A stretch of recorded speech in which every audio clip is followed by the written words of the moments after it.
हादराव सेथि आरो नैथि खोलोबनि लकसभा बिसायख'थिया जालांबाय। नाथाय अब्लाबो राजखान्थियारि हान्जाफोरा थाद'नाय गैयै फोसावदिंनायजों लोगोसे रायजो राजाफोरनि गेजेराव हाबसननाया सोलिगासिनो। थामथि खोलोबाव जानो गोनां 1 नं क'क्राझार लकसभा बियाबनि थाखाय बिटिआर ओनसोलनि मोननै गोख्रों राजखान्थियारि हान्जा इउपिपिएल आरो बिपिएफआ फोसावदिंनायखौ गोख्रों खालामनाया नोजोर बोथाव जादों।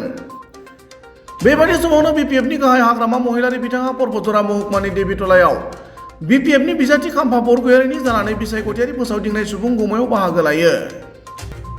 बिपिएफ हान्जानि सुबुं गौमा हाबाफारियाव बिपिएफनि गाहाय हाग्रामा महिलारिजों लोगोसे बारग' एमएलए थानेश्वर बसुमतारी, जायगानि एमसिएलए मुनमुन ब्रह्म, हान्जानि गुबुन गोजौ दैदेनगिरि, मावथि सोद्रोमा आरो रोजा रोजा रायजो राजाफोरा बाहागो लादोंमोन। मख'जाथाव बाथ्रादि हाग्रामा महिलारिया बाहागो लानाय बे सुबुंगौमा हाबाफारियाव बिजेपि, इउपिपिएल आरो एआइइउडिएफ हान्जानि गोबां मददगिरि रायजो राजाफोरा बिपिएफ हान्जायाव हाबो। गुबुन फारसेथिं बे हाबाफारियाव बाहागो लानानै हाग्रामा महिलारि बिथाङा खौरांगिरिनि सिगाङाव फोसावदिंनाय हाबाफारियाव रायजोफोरनि अनसायनायखौ नुनाय बादिब्ला जोंनि हान्जाया जोबोर मोजां। बिसायख'थि जालांनाय दरं, उदालगुरि आरो जानो गोनां क'क्राझार लकसभा बियाबाव बिपिएफ हान्जाया 2 लाख भटनि फारागथियाव देरहागोन होनना बुङो। लोगोसेनो प्रमद बर'आ रायजोफोरनो हानि पाट्टा होनो हायाखै। जों थांनाय 14 बोसोराव गोबां सुबुंनो हानि पाट्टा होबोदों आरो होबावगोन होनना ओरैबायदि बुङो। पर्बतजरा जिल्ला हिसाবে আজি 3টা মিটিং আছে আমাৰ আগন্তুক নিৰ্বাচনটো লৈ পেলাই। আজি ফাৰ্ষ্ট দেবিতলাত হৈছে, ইয়াৰ পিছত আৰু 2টা মিটিং আছে। মুঠতে বিপিএফ দলৰ হৈ পেলাই আমি যিটো প্ৰচাৰ অভিযানত যিটো দেখিবলৈ পাইছে খুব পজিটিভ, খুব ভাল। पर्बतजरा हिसाबेও ভাল আৰু এণ্টায়াৰ কোকৰাঝাৰ লোকসভা হিচাপে আমি জিকিমে। আৰু আজি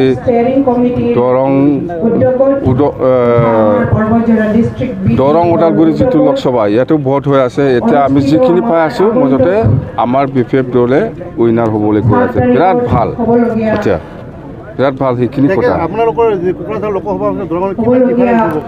নাই, ডিফাৰেঞ্চটো দৰং ওদালগুৰি আৰু কোকৰাঝাৰ প্ৰায় ছেম হ'ব। 2 লাখ ডিফাৰেঞ্চটো থাকিব, 2 লাখ ডিফাৰেঞ্চ থাকিব।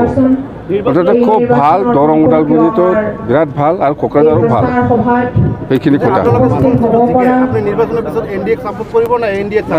এইটো ৰিজাল্টটো আহক আগত, ৰিজাল্ট হোৱাৰ পিছত আমি আৰু দলত আলোচনা কৰিম। চৰকাৰ কোনে গঠন কৰে নকৰে সেইটো পিছত কথা। মুঠতে আমি ৰিজাল্ট হোৱাৰ পিছত দল হিচাপে বহিম, ইয়াৰ পিছত আমি সিদ্ধান্ত ল'ম। খাম্পা বৰগয়াৰী আহি আপোনাৰ বিৰুদ্ধে বহুত তাৎপৰ্য্যৰ এই দুধ খাবলৈ আহে পৰ্বতত আৰু বুলি তাৎপৰ্য্যৰ মন্তব্য কৰিছে। এই ক্ষেত্ৰত আপোনাৰ এইবিলাকৰ এনচাৰ পাব্লিকে দিব, মই দিবলৈ নাযাওঁ। মই পৰ্বতজৰাত কিয় কাৰণে আহে নাহে সেইটো পৰ্বতজৰা ৰাইজে ৰিপ্লাই দিব। আৰু দেখা গৈছে যে মানুহক মাটি দিব পৰা নাই, প্ৰমদ বড়ো মাটিৰ পাট্টা দিব পৰা নাই, সি দিয়া নাই। আমি 17 বছৰত বহুত মানুহৰ মাটিৰ পাট্টা দিয়াইছে আৰু দিব। 4 জুনৰ পিছত আপোনাৰ বিপিএফত নাথাকিব আপুনি আৰু 4 জুনৰ পিছত বিজেপি আৰু ইউপিপিএল ফাটাফাটি হ'ব।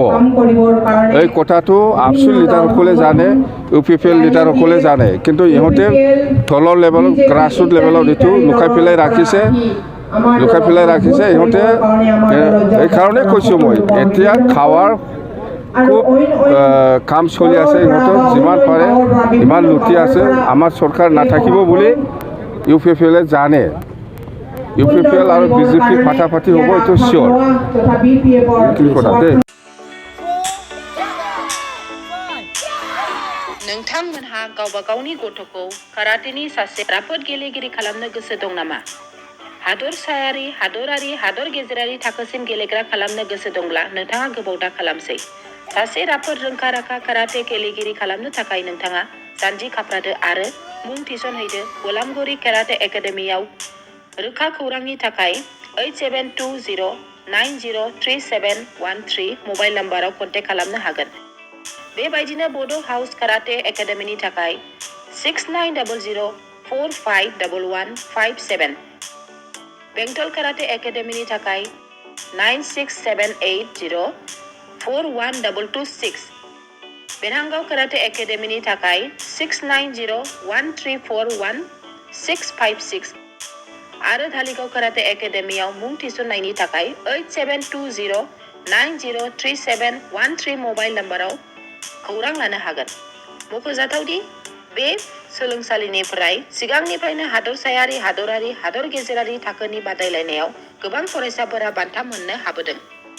बे मुंख'नाय फोरोंसालियाव रोंग'थि गोनां फोरोंगिरिया फोरोंथाय होनानै नोंथांनि गथ'खौ सासे राफोद काराटे गेलेगिरि सोरजिनायाव मदद आरो जाफुंसार खालामगोन। अब्ला मानोथो गोबाव खालामनो? थाबैनो नोंथांमोनहाबो नोंथांनि गथ'खौ मुं थिसनहैदो। 9, 10.